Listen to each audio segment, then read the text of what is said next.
결혼만 하면 내 아버지 살릴 수 있어. 그 한마디에 세상이 멈춘 것 같았습니다. 새벽 5시 버스 창밖으로 보이는 부산항의 크레인들이 마치 거대한 덫처럼 서 있었어요. 휴대폰엔 치료 중단 통보 문자가 떠 있었고 제 손은 떨리고 있었습니다. 3천만 원. 그 돈이 없으면 아버지는 죽을 수도 있었습니다. 그때 걸려온 전화 한 통. 새어머니는 마치 아무 일도 아니라는 듯 말했어요. 조선소 하는 집안이야, 남자는 조금.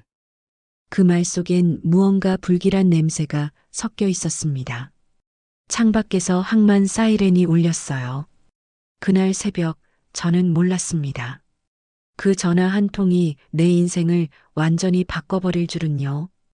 오늘도 달밤 극장에 와주신 여러분 감사합니다. 고마운 마음을 담아 오늘의 사연 시작합니다. 사연 시작하기 전에 구독과 좋아요 부탁드립니다. 여러분의 응원이 영상 제작에 큰 힘이 됩니다. 새벽 5시 반 영도항으로 향하는 버스 안은 고요했습니다. 창밖으로 부산항의 크레인들이 하나둘 모습을 드러내고 있었어요. 저는 핸드폰 화면을 바라보며 손을 떨고 있었습니다. 병원비 미납으로 인한 치료 중단 예정 통보입니다. 오늘까지 3천만 원 입금되지 않을 시 환자 한도일님의 간 이식 대기 명단에서 제외됩니다. 메시지를 읽고 또 읽어도 현실이 바뀌지는 않았어요. 아버지의 생명이 걸린 돈이었습니다. 저는 왼쪽 손목에 낡은 시계를 만졌어요. 엄마가 남겨주신 유일한 유품이었죠. 똑똑똑. 초침 소리가 유난히 크게 들렸습니다. 버스가 정류장에 서자 저는 무거운 발걸음으로 내렸어요. 부산 사하구에 있는 작은 신용협동조합, 제가 일하는 곳이었습니다. 계약직이라 월급은 150만 원 정도였죠. 아무리 아껴도 아버지 치료비엔 턱없이 부족했어요. 지아나, 일찍 왔네. 동료 은숙 언니가 반갑게 인사했습니다. 저는 억지로 미소를 지었어요. 네, 언니. 오늘도 잘 부탁드려요. 오전 9시부터 업무가 시작되었습니다. 첫 번째 고객은 70대 할머니였어요. 통장을 잃어버려서 재발급을 받으러 오셨더라고요. 할머니, 신분증하고 도장 가져오셨죠? 그럼. 우리 손녀가 챙겨줬어. 할머니의 주름진 손을 보며 마음이 따뜻해졌어요. 누군가를 도와드릴 때면 제 마음도 조금씩 가벼워지곤 했습니다. 할머니는 새 통장을 받으며 고맙다는 말씀을 몇 번이나 하셨어요. 이 일이 내 천직일까? 그런 생각이 들었지만 현실은 냉정했습니다. 점심시간이 되자 저는 병원으로 향했어요. 대학병원 원무과는 늘 복잡했습니다. 번호표를 뽑고 1시간을 기다린 끝에 직원과 만날 수 있었어요. 환자 보호자이시죠? 현재 미납 금액이 3천만 원입니다. 오늘 중으로 입금하셔야 해요. 차가운 목소리였습니다. 저는 종이에 적힌 금액들을 하나하나 확인했어요. 주사제비, 입원료, 검사비, 수술 준비비까지 모든 게 진짜였습니다. 조금만 더 시간을 주실 수 없을까요? 일주일만요. 죄송합니다. 규정상 어려워요. 다른 환자분들도 기다리고 계시거든요. 발걸음이 무거웠습니다. 병원 로비 의자에 앉아 머리를 감쌌어요. 그때 핸드폰이 울렸습니다. 계모 유미경의 전화였어요. 지아나, 어디야? 병원이요. 그거 말인데 내가 좋은 제안 하나 가져왔어. 결혼만 하면 12억이 해결돼. 갑작스러운 말에 가슴이 쿵 내려앉았어요. 무슨 말씀이세요? 부산에 조선소 하는 집안이 있거든. 차남이 좀 특별하긴 하지만 집안이 좋아서 조건도 괜찮고. 특별하다는 게 무슨 뜻이에요? 항만에서 사고가 있었대. 그 후로 말을 잘 못한다는구나. 하지만 착하고 순한 아이라더라. 저는 말문이 막혔어요. 결혼으로 아버지를 살린다는 게 말이 되나요? 어머니, 그건. 지안아, 내 아버지 생각해봐. 시간이 없잖니. 내일 만나보기만 해도 되니까. 전화가 끊어진 후 저는 한참을 멍하니 앉아 있었습니다. 병원 창밖으로 부산항이 보였어요. 멀리서 배의 경적 소리가 들려왔습니다. 왠지 슬픈 소리였어요. 아버지 병실로 올라갔습니다. 수술 후 많이 야위신 모습이 가슴을 아프게 했어요. 아빠, 괜찮으세요? 우리 딸 고생이 많구나. 아버지는 제 손을 꼭 잡으셨어요. 거칠지만 따뜻한 손이었습니다. 지안아, 미안하다. 아빠가 돈도 없으면서. 그런 말씀 마세요. 제가 해결할게요. 돌아오는 버스 안에서 저는 창에 비친 제 얼굴을 바라봤습니다. 26살, 아직 어려 보이는 얼굴이었어요. 하지만 제 눈에는 결심이 서려 있었습니다. 돈이 없으면 사랑도 자존심도 다 소용없다는 걸까? 그렇다면 나는 어디까지 버틸 수 있을까? 항만의 사이렌 소리가 다시 들려왔습니다. 이번엔 경고음처럼 느껴졌어요. 무언가 큰 변화가 기다리고 있다는 신호 같았습니다. 엄마의 시계를 다시 한번 바라봤어요. 시간은 멈춰주지 않았습니다. 아버지의 생명과 제 인생, 둘 다 기로에 서 있었어요. 다음 날 오후 2시, 저는 부산역 근처의 한 카페에 앉아 있었습니다. 유미경과 함께 온 중개인은 50대 중반의 여성이었어요. 정장 차림에 금태 안경을 쓴 모습이 꽤 전문적으로 보였습니다. 안녕하세요, 지안 씨. 저는 혼인 상담사 박정희라고 합니다. 목소리는 부드러웠지만 눈빛은 날카로웠어요. 테이블 위에 두꺼운 서류 봉투를 놓으며 말을 이었습니다. 우선 계약서 초안을 보시죠. 제 손이 저절로 떨렸어요. 계약서라는 단어가 주는 무게감이 어깨를 짓눌렀습니다. 첫 페이지를 넘기자 빽빽한 글씨들이 눈에 들어왔어요. 혼인관계 유지 기간은 24개월입니다. 그 기간 동안 상호 존중하며 부부의 의무를 다하셔야 해요. 박정희 씨가 한 줄씩 설명해 주었습니다. 저는 고개를 끄덕이며 들었지만 마음 한구석이 차갑게 식어갔어요. 여기 보시면 위자료와 생활안정금 조항이 있어요. 혼인 기간 중 발생할 수 있는 여러 상황에 대비한 거죠. 세 페이지를 넘기자 눈에 띄는 숫자가 나왔습니다. 중개 수수료 3억 원이 별도로 표기되어 있었어요. 중개 수수료가 꽤 크네요. 제가 조심스럽게 말했습니다. 박정희 씨는 미소를 지으며 대답했어요. 특수한 경우니까요. 일반적인 결혼정보회사 서비스와는 다르거든요. 유미경이 찻잔을 들며 끼어들었습니다. 지안아, 세상은 결국 돈으로 굴러가는 거야. 감정만으로는 아무것도 해결되지 않아. 저는 속으로 생각했어요. 사람은 믿음으로 굴러가야 하는 게 아닐까? 하지만 입 밖으로 내지는 못했습니다. 박정희 씨가 핸드폰을 꺼내 뉴스 기사를 보여줬어요. 다음 주부터 신약 가격이 또 오른대요. 간 이식 관련 약물도 포함되어 있어요. 기사 제목을 읽는 순간 가슴이 철렁했습니다. 희귀질환 치료제 가격 평균 15% 인상. 아버지의 치료비가 더 늘어난다는 뜻이었어요. 시간이 많지 않으세요. 결정을 빨리 하시는 게 좋을 것 같은데요. 박정희 씨의 말투에서 은근한 압박감이 느껴졌습니다. 저는 심호흡을 하고 입을 열었어요. 조건이 하나 있어요. 두 사람이 저를 바라봤습니다. 저는 가방에서 메모지를 꺼냈어요. 어젯밤 잠 못 이루며 적어둔 내용이었습니다. 아버지 치료비 9억 원은 병원 신탁 계좌로 바로 입금해 주세요. 제가 손댈 수 없는 곳으로요. 그건 왜죠? 유미경이 눈썹을 찌푸렸어요. 저는 담담하게 대답했습니다. 혹시 모를 상황에 대비해서요. 그리고 나머지 3억 원은 별도 계좌에 예치해 두고 싶어요. 박정희 씨가 펜으로 메모를 하며 말했어요. 신중하시네요. 그런데 그렇게 하면 절차가 복잡해져요. 괜찮습니다. 복잡해도 정확하게 하고 싶어요. 저는 엄마의 시계를 만지며 속으로 다짐했어요. 이번만큼은 내가 주도권을 잡겠다.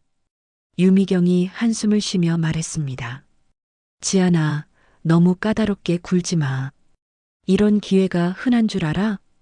어머니, 저도 신중하게 생각해 봐야 할 일이에요. 제 목소리가 생각보다 단단했어요. 박정희 씨는 계약서에 몇 줄을 추가로 적었습니다. 상대방 가족과는 언제 만나보실 건가요? 내일 오후에 만나기로 했어요. 유미경이 대답했습니다. 저는 가슴이 두근거렸어요. 어떤 사람일까? 어떤 가정일까? 수많은 궁금증이 머릿속을 맴돌았습니다. 참고로 상대분은 말수가 적으세요. 항만 사고 이후로 대화가 쉽지 않다고 하더라고요. 박정희 씨의 설명에 저는 고개를 끄덕였어요. 사고라는 단어가 마음에 걸렸습니다. 어떤 사고였을까? 얼마나 아팠을까?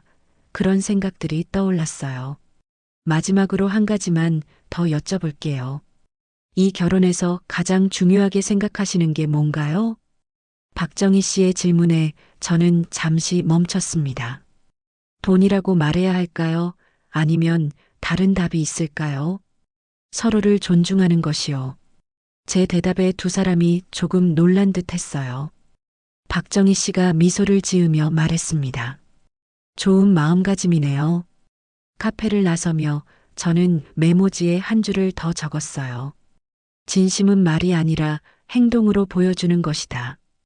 어디서 본 구절이었는지 기억나지 않았지만 지금의 제 마음을 잘 표현하는 말 같았어요. 집으로 돌아가는 버스 안에서 저는 창밖을 바라봤습니다. 부산의 거리가 빠르게 지나갔어요. 내일이면 제 인생이 완전히 바뀔지도 모른다는 생각이 들었습니다. 핸드폰으로 아버지께 안부 문자를 보냈어요. 아빠, 오늘 컨디션은 어떠세요? 내일 좋은 소식 가져갈게요. 답장은 금세 왔습니다. 우리 딸 무리하지 마라. 아빠는 괜찮다. 짧은 문장이었지만 아버지의 마음이 느껴졌어요. 저는 눈물이 날 것 같아서 고개를 돌렸습니다. 내일 새로운 시작이 될까요? 아니면 또 다른 시험이 될까요? 엄마의 시계를 다시 한번 바라봤어요. 시간은 여전히 멈춰주지 않았습니다. 하지만 이번엔 제가 시간을 따라가는 게 아니라 제가 시간을 이끌어가고 싶었어요. 다음 날 오후 3시, 저는 부산 사하구의 한 대저택 앞에 서 있었습니다. 3층 양옥집이었는데 정원에는 소나무와 동백나무가 잘 정돈되어 있었어요. 대문 옆 표찰에는 강시댁이라고 한문으로 새겨져 있었습니다. 유미경과 함께 들어가니 거실이 무척 넓었어요. 가운데 큰 소파가 놓여 있고 벽에는 크고 작은 액자들이 걸려 있었습니다. 그 중에서도 눈에 띄는 건 가족 사진들이었어요. 부산항을 배경으로 한 사진, 조선소 준공식 사진, 그리고 시민상을 받는 모습까지. 어서 오세요. 중년 남성이 일어나 인사했습니다. 강도연이라고 자기소개를 했어요. 35살 정도로 보였는데 정장 차림에 정중한 말투였습니다. 하지만 뭔가 어색한 느낌이 들었어요. 시선이 자꾸 제 얼굴에 머물렀거든요. 아드님은 어디 계세요? 유미경이 물었습니다. 도연이 계단 쪽을 가리키며 대답했어요. 방에서 나오겠다고 했는데 시간이 좀 걸릴 것 같아요. 그때 계단에서 발소리가 들렸습니다. 천천히 조심스럽게 내려오는 소리였어요. 저는 가슴이 두근거렸습니다. 어떤 사람일까? 어떻게 대해야 할까? 머릿속이 복잡했어요. 계단 끝에 나타난 사람은 생각보다 평범해 보였습니다. 키가 크고 어깨가 넓었어요. 검은 스웨터에 청바지를 입고 있었습니다. 다만 걸음이 조금 느리고 시선이 바닥을 향하고 있었어요. 민우예요. 도연이 소개했습니다. 민우 씨는 고개를 들어 저를 바라봤어요. 눈빛이 맑았습니다. 어린아이처럼 순수한 느낌이었어요. 안녕하세요. 목소리가 조용했습니다. 말할 때 조금 더듬거렸지만 분명하게 들렸어요. 저는 미소를 지으며 대답했습니다. 안녕하세요, 민우 씨. 저는 지안이에요. 민우 씨가 작게 고개를 끄덕였어요. 그리고는 다시 시선을 돌렸습니다. 어색한 침묵이 흘렀어요. 차나 한잔 하시죠. 도연이 분위기를 바꾸려 했습니다. 거실 한쪽에 있는 서재로 안내했어요. 책장에는 경제신문들이 가지런히 정리되어 있었습니다. 그런데 신문들을 자세히 보니 특이한 점이 있었어요. 여기저기 동그라미와 세모, 네모 표시가 그려져 있었거든요. 민우가 관심 있는 분야예요. 도연이 설명했습니다. 저는 신문을 가까이서 살펴봤어요. 주식 시세표에 색깔펜으로 표시가 되어 있었습니다. 숫자들 사이에 작은 그림들도 그려져 있었어요. 숫자를 좋아하시나 봐요. 제가 말하자 민우 씨가 처음으로 제 쪽을 바라봤어요. 그리고 작게 미소를 지었습니다. 네, 좋아해요. 짧은 대답이었지만 진심이 느껴졌어요.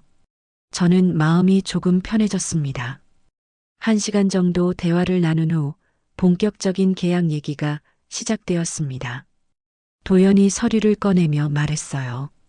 그럼 계약서에 서명하시죠. 테이블 위에 펼쳐진 종이를 보니 어제 본 것과 거의 같았어요. 다만 제가 요구한 조건들이 추가되어 있었습니다. 병원 신탁계좌 직송, 별도 예치 계좌 개설. 펜을 잡는 순간 손이 떨렸습니다. 이 한 번의 사인으로 제 인생이 완전히 바뀔 거라는 생각이 들었어요. 펜촉이 종이에 닿는 소리가 유난히 크게 들렸습니다. 사각, 사각, 제 이름을 한 글자씩 써내려갔어요. 민우 씨도 자기 이름을 썼습니다. 글씨체가 또박또박하고 정성스러웠어요. 생각보다 차분하다는 느낌이 들었습니다. 결혼식은 언제 할까요? 유미경이 물었습니다. 도연이 달력을 보며 대답했어요. 다음 주 화요일 어떠세요? 롯데호텔 소연회장에서 가족들만 조용히 하는 걸로요. 성당에서는 안 하나요? 제가 물어봤습니다. 어머니가 돌아가시기 전에 늘 성당 결혼식을 꿈꿔왔거든요. 민우가 사람 많은 곳을 힘들어해서요. 가족만 참석하는 게 좋을 것 같아요. 도연의 설명에 저는 고개를 끄덕였어요. 하지만 마음 한편으론 아쉬웠습니다. 어머니의 꿈이었던 성당 결혼식은 포기해야 하는군요. 알겠어요. 제가 대답하자 도연이 안도하는 표정을 지었어요. 그런데 그 순간 이상한 느낌이 들었습니다. 왜 안도할까요? 혹시 다른 이유가 있는 건 아닐까요? 집으로 돌아가는 길에 저는 많은 생각을 했습니다. 민우 씨는 생각보다 평범했어요. 다만 말수가 적고 조심스러운 면이 있을 뿐이었습니다. 오히려 도연이 더 신경 쓰였어요. 계속 저를 지켜보는 시선이 불편했거든요. 벽에 걸린 가족 사진들도 기억에 남았습니다. 모두 웃고 있었지만 뭔가 어색해 보였어요. 특히 민우 씨는 다른 가족들과 조금 떨어져 서 있었습니다. 이게 정말 옳은 선택일까? 버스 창밖을 바라보며 자문했어요. 하지만 이미 계약서에 서명했습니다. 돌이킬 수 없는 강을 건넌 거예요. 집에 도착해서 아버지께 전화드렸습니다. 아빠, 좋은 소식 있어요. 치료비 문제 해결됐어요. 정말이니? 어떻게? 좋은 기회가 생겼어요. 자세한 건 나중에 말씀드릴게요. 전화를 끊고 나서 거울을 봤습니다. 거울 속 제 얼굴은 복잡해 보였어요. 기쁨과 불안이 섞여 있었습니다. 엄마의 시계를 바라보며 다짐했어요. 이건 거래다. 하지만 내 마음만은 내가 선택한다. 어떤 상황이 와도 제 진심만은 지키고 싶었습니다. 일주일 후면 저는 강 씨 집 며느리가 될 거예요. 새로운 가족, 새로운 시작. 두렵기도 하지만 한편으론 기대도 되었습니다. 과연 어떤 일들이 기다리고 있을까요? 일주일이 흐른 화요일 오후 롯데호텔 소연회장에서 결혼식이 열렸습니다. 생각보다 조용하고 차분한 분위기였어요. 양가 가족들만 참석해서 20명 정도였습니다. 저는 시댁에서 준비해준 웨딩드레스를 입었어요. 화이트 실크 소재의 레이스 장식이 예쁜 드레스였습니다. 정말 고급스러워 보였어요. 민우 씨는 네이비 정장에 하얀 셔츠를 입고 있었어요. 조금 긴장한 듯 보였지만 차분하게 서 있었습니다. 주례를 맡은 목사님이 혼인 서약을 낭독할 때였어요. 서로를 존중하고 아끼며 평생을 함께하겠습니까? 네. 민우 씨와 제가 동시에 대답했습니다. 그 순간 민우 씨가 제 손을 살짝 꼭 눌렀어요. 따뜻한 느낌이었습니다. 계약이라고 생각하고 있었는데 왠지 진짜 결혼식 같다는 생각이 들었어요. 식이 끝난 후 시댁으로 이사했습니다. 제 짐은 많지 않았어요. 캐리어 2개와 책 몇 권이 전부였습니다. 민우 씨의 방은 2층에 있었어요. 넓고 깔끔했습니다. 책상 위에는 경제신문과 공학 서적들이 정리되어 있었어요. 저는 소파에서 잘게요. 제가 말하자 민우 씨가 고개를 저었습니다. 아니에요.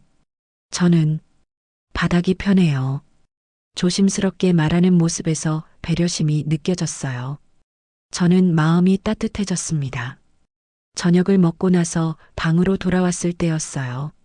민우 씨가 서랍에서 작은 금고, 열쇠와 인감도장을 꺼냈습니다. 그리고는 제 손에 조심스럽게 올려놓았어요. 이거 맡아주실 수 있어요? 이런 중요한 걸 저한테요? 제가 놀라서 물었습니다. 인감도장은 정말 중요한 거잖아요. 은행 업무도 할 수 있고 계약서에도 쓸 수 있는 거였어요. 당신이 더 잘 지켜줄 것 같아요. 민우 씨의 목소리는 조용했지만 진심이 느껴졌어요. 왜 저를 그렇게 믿는 걸까요? 아직 하루밖에 안 됐는데 말이에요. 정말 괜찮으세요? 이건 매우 중요한 거예요. 네, 괜찮아요. 당신이라면 믿을 수 있어요. 민우 씨의 말에 가슴이 뭉클했어요. 누군가가 이렇게 저를 믿어준 적이 언제였을까요? 그때 민우 씨가 서랍에서 작은 하모니카를 꺼냈습니다. 은색으로 된 작은 악기였어요. 약간 낡아 보였지만 정성스럽게 관리한 흔적이 보였습니다. 이거 연주할 수 있어요? 제가 물었습니다. 민우 씨가 작게 고개를 끄덕였어요. 조금만요. 하모니카를 입에 대고 천천히 불기 시작했습니다. 첫 몇 음이 나오자 바로 알 수 있었어요. 고향역이었습니다. 엄마가 자주 흥얼거리던 노래였어요. 멜로디가 방 안에 가득 찼습니다. 조용하고 애절한 소리였어요. 민우 씨는 눈을 감고 정성스럽게 연주했습니다. 그런데 몇 마디 연주하다가 갑자기 멈췄어요. 손이 조금 떨리고 있었습니다. 괜찮으세요? 제가 걱정스럽게 물었습니다. 민우 씨는 하모니카를 내려놓으며 고개를 끄덕였어요. 이 노래만 들으면 마음이 아파요. 왜 아픈지는 말하지 않았지만 뭔가 슬픈 기억이 있는 것 같았어요. 저도 모르게 눈물이 났습니다. 엄마 생각이 났거든요. 민우 씨가 화장실에 간 사이 저는 혼자 방을 둘러봤습니다. 그때 침대 머리맡 서랍이 살짝 열려 있는 걸 발견했어요. 호기심이 생겨서 살짝 열어봤습니다. 안에는 종이 한 장이 있었어요. 연필로 그린 그림이었습니다. 부두나 항구 같은 곳의 구조를 그린 것 같았어요. 물이 있고 콘크리트 벽이 있고 그 위에 사람 실루엣 2개가 그려져 있었습니다. 그런데 이상한 점이 있었어요. 위쪽 실루엣 머리 부분에 검은 점이 찍혀 있었거든요. 무슨 뜻일까요? 그리고 아래쪽에는 물결 모양이 진하게 그려져 있었어요. 민우 씨가 돌아오자 저는 서둘러 서랍을 닫았습니다. 물어보고 싶었지만 사생활을 침범한 것 같아서 망설여졌어요. 잠깐만요. 민우 씨가 갑자기 창가로 다가갔습니다. 밖에서 배 경적 소리가 들려왔거든요. 부산항에서 나는 소리였어요. 민우 씨는 창문을 바라보며 조용히 말했습니다. 그날 파도가 높았어요. 네. 제가 다시 물었지만 민우 씨는 대답하지 않았어요. 그냥 창밖을 바라보고 있었습니다. 어떤 기억을 떠올리는 것 같았어요. 무슨 일이 있었던 건가요? 조심스럽게 물었습니다. 민우 씨가 천천히 고개를 돌렸어요. 잘 기억이 안 나요. 하지만 물소리만 들으면 말을 마치지 못했어요. 하지만 뭔가 무서운 일이 있었다는 건 알 수 있었습니다. 그날 밤 저는 잠이 오지 않았어요. 민우 씨는 바닥에 이불을 깔고 조용히 잠들었습니다. 가끔 뒤척이거나 작은 신음소리를 냈어요. 꿈이 좋지 않은 것 같았습니다. 저는 천장을 바라보며 생각했어요. 처음에는 민우 씨를 불쌍하다고 생각했어요. 사고로 다쳤고 말도 잘 못하고 도움이 필요한 사람이라고요. 하지만 오늘 하루를 보내면서 생각이 바뀌었습니다. 민우 씨는 불쌍한 사람이 아니었어요.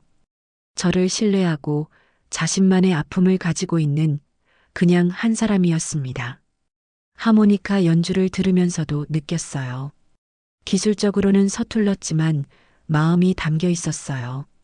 그 안에 뭔가 깊은 이야기가 숨어 있다는 걸 알 수 있었습니다. 서랍 속 그림도 신경 쓰였어요. 항구 그림의 사람 2명, 그리고 검은 점. 혹시 사고와 관련된 건 아닐까요? 엄마의 시계를 바라봤습니다. 자정이 넘어가고 있었어요. 계약으로 시작했지만 이 사람을 정말 알고 싶어졌다. 그런 생각이 들었어요. 민우 씨의 아픔이 뭔지, 왜 물소리를 무서워하는지, 그 그림은 무슨 의미인지 궁금했습니다. 더 이상 동정심이 아니었어요. 진짜 관심이었습니다. 이 사람과 함께 살아가면서 서로를 알아가고 싶다는 마음이었어요. 새로운 시작이었습니다. 다음 날 아침, 저는 일찍 잠에서 깼습니다. 민우 씨는 아직 자고 있었어요. 이불을 끌어올려 어깨까지 덮어주고 조용히 1층으로 내려갔습니다. 부엌에서 커피를 끓이고 있는데 도연 아주버님이 들어오셨어요. 정장 차림으로 출근 준비를 하시는 것 같았습니다. 일찍 일어났다며 인사를 나누고 민우 씨를 잘 부탁한다는 말씀을 하셨어요. 회사 일로 자주 없어서 미안하다고도 하셨습니다. 제가 잘 지낼 수 있을 것 같다고 대답하자 도연 아주버님은 묘한 표정을 지으셨어요. 뭔가 더 말하고 싶어 하시는 것 같았지만 그냥 나가버리셨습니다. 혼자 앉아서 커피를 마시며 생각에 잠겼어요. 어젯밤 민우 씨가 맡겨준 금고, 열쇠와 인감이 가방 안에 들어 있었습니다. 정말 중요한 것들이었어요. 이런 걸 나한테 맡겨도 되는 걸까? 솔직히 부담스러웠습니다. 아직 하루밖에 같이 살지 않았는데 이렇게 큰 신뢰를 받아도 되는 건지 확신이 서지 않았어요. 그때 핸드폰이 울렸습니다. 유미경의 전화였어요. 첫날 밤은 어떻게 지냈는지, 집안 분위기는 어떤지 물어보더라고요. 이상한 점은 없냐는 질문도 했습니다. 그런데 점점 이상한 방향으로 흘러갔어요. 혹시 돈 관련해서 이상한 얘기 들은 거 없지? 회사 상황이라든지 마치 뭔가를 캐내려는 것 같았어요. 저는 그런 얘기는 안 나왔다고 대답했습니다. 그렇구나. 그럼 잘 지내고 혹시 뭔가 이상한 일 있으면 바로 연락해. 전화를 끊고 나니 기분이 이상했어요. 왜 유미경이 그런 질문들을 했을까요? 혹시 다른 목적이 있는 건 아닐까요? 그러고 보니 계약할 때도 이상했어요. 중개 수수료 3억 원이 너무 큰 돈이었거든요. 보통 이런 일에 그렇게 많은 돈을 받나요? 점심 무렵 민우 씨가 일어났습니다. 세수를 하고 내려와서 조용히 인사했어요. 말수가 적었지만 예의가 바른 사람이었습니다. 간단하게 점심을 먹으면서 어제 본 항구 그림에 대해 조심스럽게 물어봤어요. 민우 씨의 표정이 어두워졌습니다. 잘 모르겠어요. 그냥 자꾸 그려지더라고요. 무서운 기억인지 물어보니 그럴 것 같다며 머릿속이 흐릿해진다고 하셨어요. 더 묻기가 미안했습니다. 민우 씨가 힘들어하는 게 보였거든요. 오후에 병원에 아버지를 뵈러 갔습니다. 많이 좋아지신 것 같았어요. 안색도 밝아지고 말씀도 또렷하셨습니다. 결혼은 잘했는지 물어보시길래 괜찮은 분이라고 말씀드렸어요. 아버지는 제가 행복하면 그걸로 충분하다고 하셨습니다. 아빠, 제가 올바른 선택을 했을까요? 지안아, 선택에는 정답이 없단다. 중요한 건 선택한 뒤에 어떻게 사느냐지. 아버지의 말씀이 깊이 와 닿았어요. 맞아요. 이미 선택했으니까 이제는 어떻게 살아갈지가 중요한 거겠죠. 집으로 돌아오는 길에 성당에 들렀습니다. 어머니가 다니시던 곳이었어요. 조용한 성당 안에서 기도를 드렸습니다. 하느님, 제가 올바른 길을 걸어가고 있는 건가요? 민우 씨를 정말 도울 수 있을까요?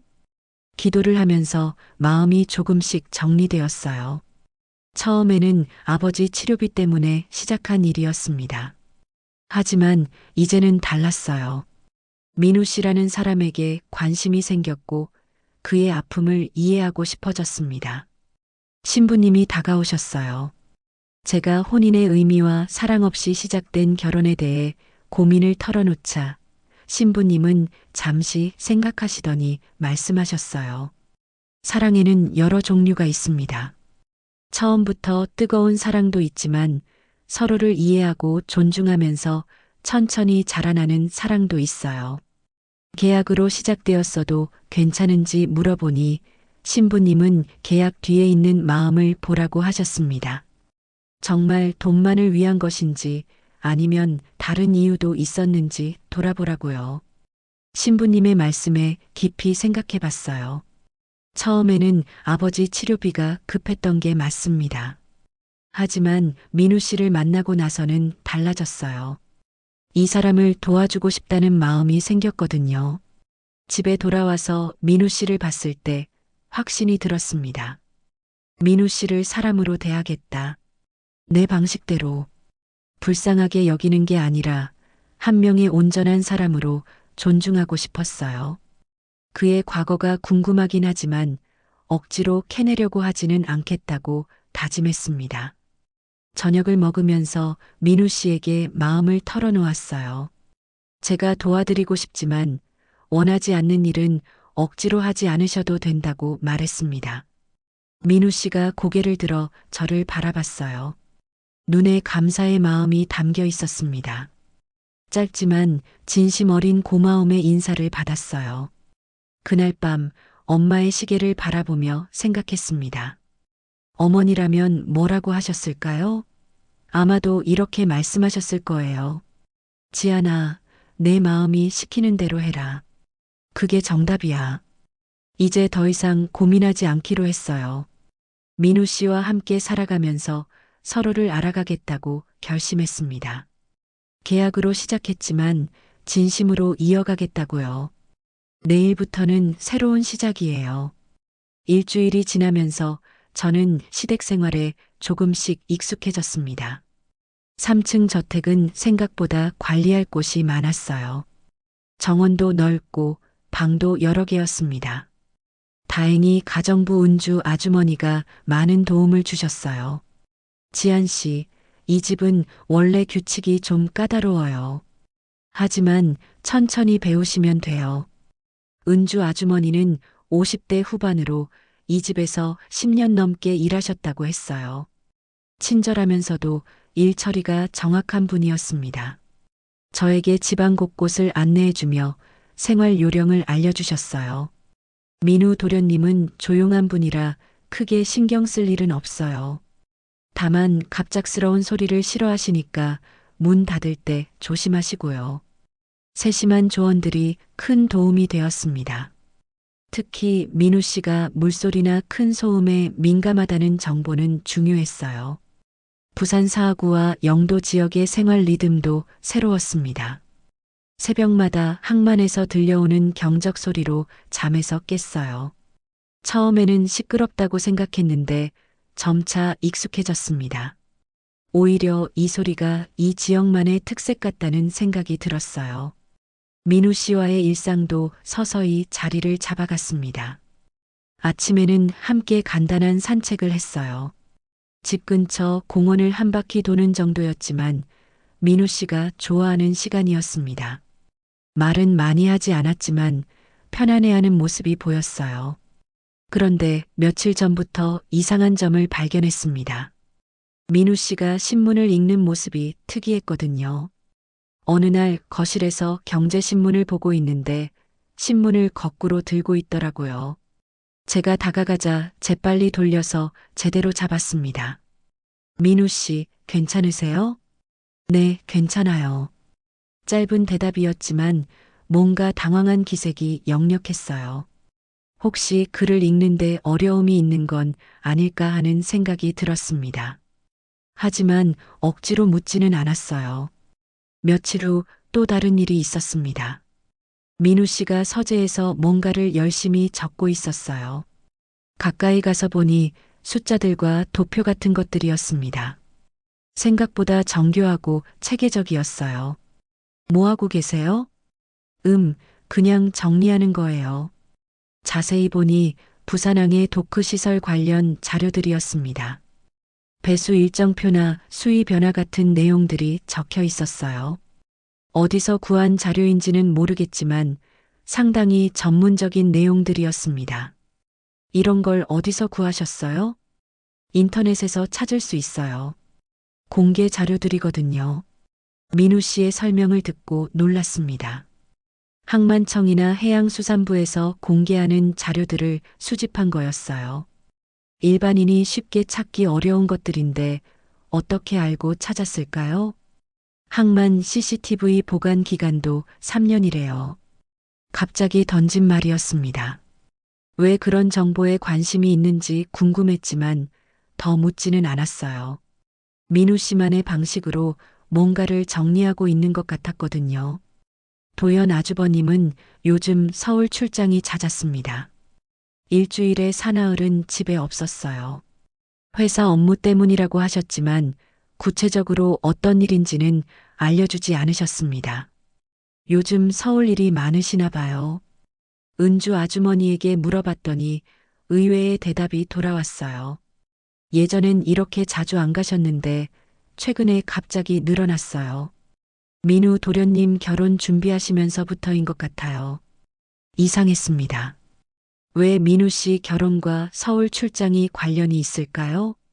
혹시 결혼 계약과 관련된 다른 업무가 있는 건 아닐까요?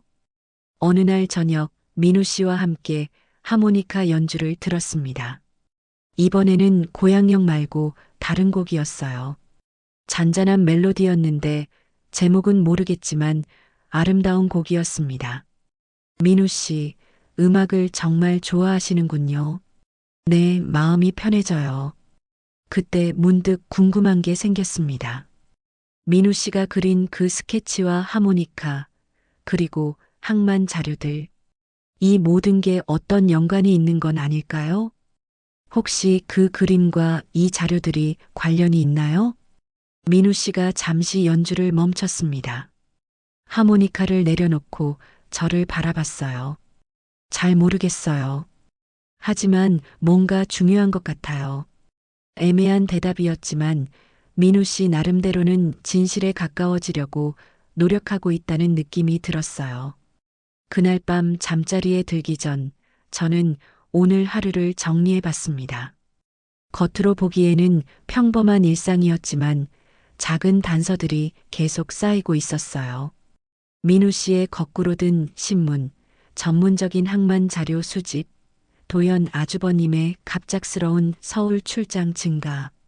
그리고 무엇보다 민우 씨 자신도 뭔가 중요한 걸 찾고 있다는 느낌. 엄마의 시계를 보니 자정이 넘어가고 있었습니다. 시계 소리가 평소보다 크게 들렸어요. 똑똑똑. 마치 뭔가 중요한 시간이 다가오고 있다는 신호 같았습니다. 은주 아주머니가 알려준 집안 규칙들도 하나씩 익혀가고 있었어요. 아침 6시에 일어나서 정원에 물 주기, 저녁 9시 이후에는 2층에서 큰 소리 내지 않기, 민우 씨 방 청소는 본인이 나가 있을 때만 하기. 소소한 규칙들이었지만 이 집만의 질서가 있다는 걸 알 수 있었어요. 그리고 그 중심에는 항상 민우 씨를 배려하는 마음이 있었습니다. 새로운 가족이 되어간다는 실감이 들었어요. 처음엔 어색했던 것들이 이제는 자연스러워졌습니다. 아침에 민우 씨와 나누는 조용한 인사, 은주 아주머니와 주고받는 생활 정보들, 저녁마다 들려오는 하모니카 소리. 계약으로 시작한 관계였지만 이제는 정말 이 집의 일원이 된 기분이었어요. 앞으로 어떤 일들이 기다리고 있을지는 모르겠지만 이 새로운 삶을 받아들일 준비가 되었습니다. 내일부터는 더 적극적으로 이 집의 비밀들을 알아가고 싶었어요. 민우 씨를 진짜로 이해하고 도와드리기 위해서요. 일주일 후 어느 오후 저는 거실에서 책을 읽고 있었습니다. 민우 씨는 서재에서 또 항만 자료를 정리하고 계셨어요. 그때 현관문이 열리는 소리가 들렸습니다. 옳게 계세요? 밝은 목소리였어요. 계단을 올라오는 발소리가 경쾌했습니다. 곧 젊은 여성이 거실로 들어왔어요. 키가 작고 귀여운 인상이었습니다. 청바지에 흰 티셔츠를 입고 있었어요. 안녕하세요. 저는 서진이에요. 민우 오빠 동생이고요. 환한 미소를 지으며 인사했습니다. 23살이라고 했는데 대학생 같은 발랄함이 있었어요. 안녕하세요. 지안이에요. 서진 아가씨라고 들었어요. 아가씨는 너무 어색해요. 그냥 서진이라고 불러주세요. 서진은 생각보다 털털한 성격이었습니다. 자연스럽게 제 옆에 앉으며 이것저것 물어봤어요. 결혼 생활은 어떤지, 오빠는 잘 지내는지, 집은 불편하지 않은지. 오빠가 많이 좋아졌어요. 예전보다 표정이 밝아진 것 같아요. 서진의 말에 기분이 좋았습니다. 민우 씨가 조금이라도 나아지고 있다니 다행이었어요. 올케가 와서 그런 것 같아요. 오빠가 누군가를 믿는다는 게 쉬운 일이 아니거든요. 그러면서 서진이 갑자기 진지한 표정으로 바뀌었어요. 주변을 둘러보더니 목소리를 낮춰서 말했습니다. 올케, 혹시 오빠 사고에 대해서 들으셨어요? 조금요. 항만에서 사고가 있었다고. 그게 사고가 아닐 수도 있어요. 충격적인 말이었습니다. 서진이 가방에서 작은 USB를 꺼냈어요. 이거 보세요. 제가 몰래 찾아낸 거예요. USB를 제 노트북에 꽂았습니다. 화면에 여러 파일들이 나타났어요. 그 중에서 서진이 하나를 클릭했습니다. 보험 서류 같은 문서였어요. 여기 보세요. 보험금 청구일이 이상해요. 자세히 보니 정말 이상했습니다. 사고 날짜는 2022년 8월 15일인데 보험금 청구 서류의 날짜는 8월 12일이었어요. 사고가 일어나기 3일 전에 미리 청구서를 작성했다는 뜻이었습니다. 이게 실수일까요? 실수치고는 너무 교묘해요. 그리고 이것도 봐요. 서진이 다른 파일을 열었습니다. 휴대폰으로 찍은 동영상 썸네일이었어요. 항구 같은 곳에서 찍은 것 같았습니다. 당시 노조에서 일하던 분이 찍은 거래요. 사고 현장 근처에서요.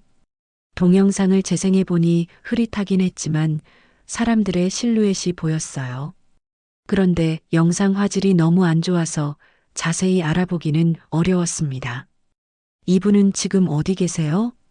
고향으로 내려가셨어요. 사고 후에 얼마 안 돼서요. 연락도 잘 안 되고 서진의 목소리에 아쉬움이 담겨 있었어요. 중요한 증인이 사라진 셈이었습니다. 서진 아가씨, 이런 걸 어떻게 찾아냈어요? 저도 의심스러웠거든요. 오빠가 그런 실수를 할 사람이 아니라는 걸 알아요. 그래서 몰래 조사해 봤어요. 서진은 생각보다 용감한 아이였습니다. 위험할 수도 있는 일인데 혼자서 이런 증거들을 모았다니요. 그때 갑자기 현관문 소리가 들렸습니다. 서진이 화들짝 놀라며 USB를 빼서 가방에 넣었어요. 혹시 큰오빠세요? 목소리가 떨리고 있었습니다. 다행히 민우 씨가 서재에서 나오는 소리였어요. 서진이 안도의 한숨을 쉬었습니다. 서진아, 언제 왔어? 민우 씨가 반갑게 인사했습니다. 서진도 금세 밝은 표정으로 돌아왔어요. 오빠, 옳게 인사드리러 왔어요. 이제 진짜 가족이 된 기분이에요. 자연스럽게 분위기를 바꿨습니다. 민우 씨도 기뻐하는 것 같았어요. 셋이서 잠깐 담소를 나눈 후 서진이 일어났습니다. 그럼 저는 이만 갈게요. 다음에 또 올게요. 서진이 나가기 전에 제게 작은 쪽지를 건넸어요. 전화번호가 적혀 있었습니다. 문이 닫힌 후 저는 서진이 보여준 자료들을 곰곰 생각해 봤어요. 보험금 청구일의 불일치, 사라진 노조원, 흐릿한 동영상, 모든 게 우연이라고 하기에는 너무 의심스러웠습니다. 하지만 성급하게 행동할 수는 없었어요. 확실한 증거도 없고 잘못하면 민우 씨나 서진에게 해가 될 수도 있었습니다. 그날 밤 서진에게 문자를 보냈습니다. 오늘 보여준 자료들, 다른 사람한테는 말하지 마세요. 우리끼리만 알고 있어요. 곧 답장이 왔어요. 네, 알겠어요. 옳게만 믿어요. 그런데 조심하세요. 큰오빠가 요즘 이상해요. 마지막 문장이 신경 쓰였습니다. 도연 아주버님이 이상하다는 게 무슨 뜻일까요? 어떻게 이상한가요? 눈빛이 달라요. 예전보다 날카로워졌어요. 뭔가 감시당하는 기분이에요. 서진의 불안감이 문자를 통해서도 느껴졌습니다. 어린 나이에 이런 무거운 비밀을 혼자 짊어지고 있었구나 싶어서 마음이 아팠어요. 걱정 마세요. 제가 신중하게 알아볼게요. 그리고 증거 없이는 절대 덤비지 않을 거예요. 오빠도 아가씨도 다치게 하지 않을게요. 진심을 담아 약속했습니다. 이 일이 어떤 결과를 가져올지 모르겠지만 최소한 가족들의 안전은 지켜야 했어요. 고마워요, 올케. 진짜 든든해요. 서진의 마지막 답장을 보며 무거운 책임감을 느꼈습니다. 이제 저 혼자만의 일이 아니었어요. 민우 씨의 진실을 찾는 것, 그리고 서진이라는 새로운 동지를 지키는 것. 두 가지 모두 제가 해내야 할 일이었습니다. 엄마의 시계를 보니 밤 11시였어요. 오늘은 정말 중요한 하루였습니다. 앞으로 어떤 길이 펼쳐질지 모르겠지만 이제 혼자가 아니라는 사실이 위로가 되었어요. 민우 씨와 서진, 그리고 저. 우리는 이제 같은 편이었습니다. 서진이 보여준 자료들을 본 후 저는 본격적으로 움직이기 시작했습니다. 하지만 조심스럽게 해야 했어요. 의심받지 않으면서도 정보를 얻을 수 있는 방법을 생각해 봤습니다. 첫 번째로 찾아간 곳은 집 근처 제과점이었어요. 할아버지가 운영하시는 작은 가게였습니다. 민우 씨와 산책할 때 가끔 들렀던 곳이라 자연스러웠어요. 할아버지, 단팥빵 5개 주세요. 아, 민우네 며느리구나. 어서 와. 할아버지는 친근하게 맞아주셨어요.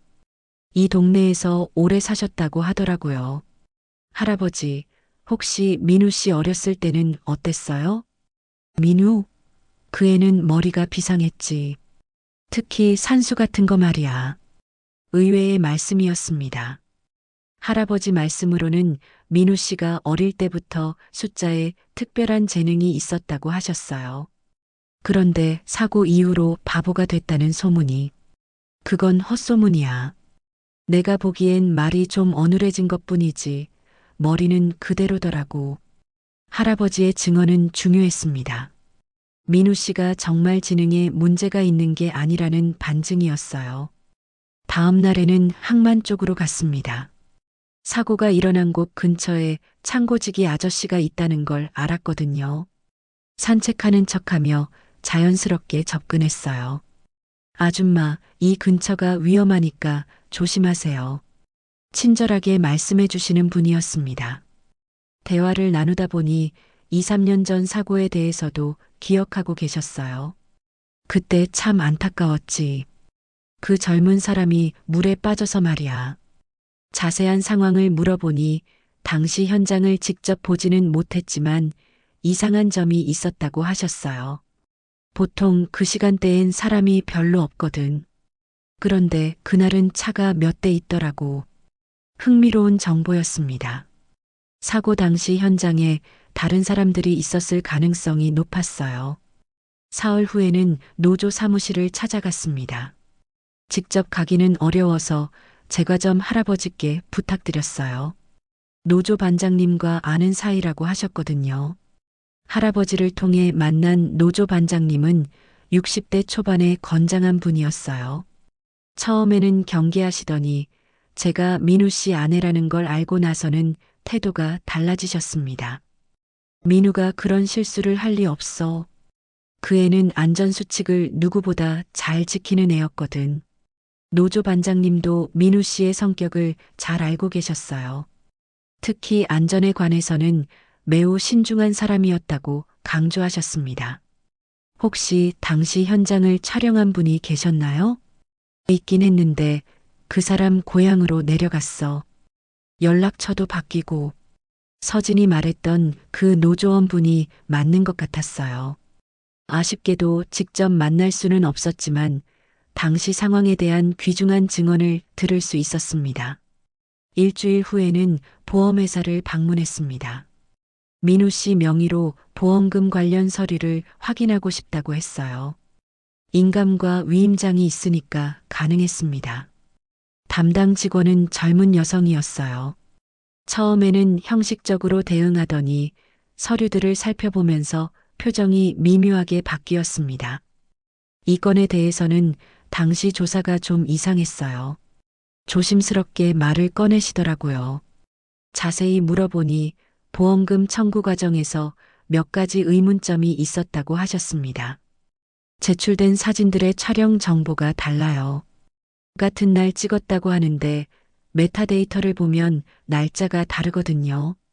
디지털 포렌식 전문가가 아니어도 확인할 수 있는 기본적인 정보라고 하셨어요. 하지만 당시에는 그냥 넘어갔다고 합니다. 왜 그냥 넘어간 건가요? 윗선에서 빨리 처리하라고 했거든요. 더 파보지 말고요. 심상치 않은 말이었습니다. 누군가가 의도적으로 조사를 막았다는 뜻이었어요. 마지막으로 구청 안전과를 방문했습니다. 항만 안전관리를 담당하는 부서였어요. 시민 신청으로 관련 자료를 열람할 수 있다고 들었거든요. 담당 주무관은 30대 남성이었습니다. 안전사고 관련 서류들을 보여달라고 하니 기본적인 사고 보고서는 공개해 주셨어요. 이 사고 보고서도 좀 이상해요. 주무관님이 작은 목소리로 말씀하셨습니다. 주변을 살피더니 더 자세히 설명해 주셨어요. 보통은 현장 조사가 더 꼼꼼하거든요. 그런데 이거는 너무 간단해요. 마치 결론이 미리 정해진 것처럼요. 점점 확신이 들었습니다. 이 모든 게 우연이 아니라는 것을요. 집으로 돌아오는 길에 저는 지금까지 수집한 정보들을 정리해 봤어요. 제과점 할아버지의 증언, 창고지기의 목격담, 노조 반장의 성격 분석, 보험회사의 의심스러운 처리 과정, 구청의 부실한 조사, 모든 퍼즐 조각들이 하나의 그림을 그리고 있었습니다. 민우 씨의 사고는 정말 사고가 아닐 가능성이 높았어요. 하지만 아직 결정적인 증거는 없었습니다. 모든 게 정황 증거일 뿐이었어요. 그리고 무엇보다 진짜 범인이 누구인지는 여전히 모르는 상태였습니다. 그날 저녁 민우 씨와 함께 하모니카 연주를 들으면서 생각했어요. 이 사람이 겪었을 고통과 억울함을 생각하니 가슴이 아팠습니다. 민우 씨, 진실은 반드시 밝혀질 거예요. 마음속으로 다짐했습니다. 아직 갈 길이 멀지만 포기할 수는 없었어요. 서진 아가씨에게 오늘 수집한 정보들을 정리해서 전달해야겠다는 생각이 들었습니다. 우리는 이제 더 구체적인 증거를 찾아야 했어요. 진짜 싸움은 이제부터 시작이었습니다. 며칠간의 탐문 수사로 지친 저는 집에서 조용히 쉬고 있었습니다.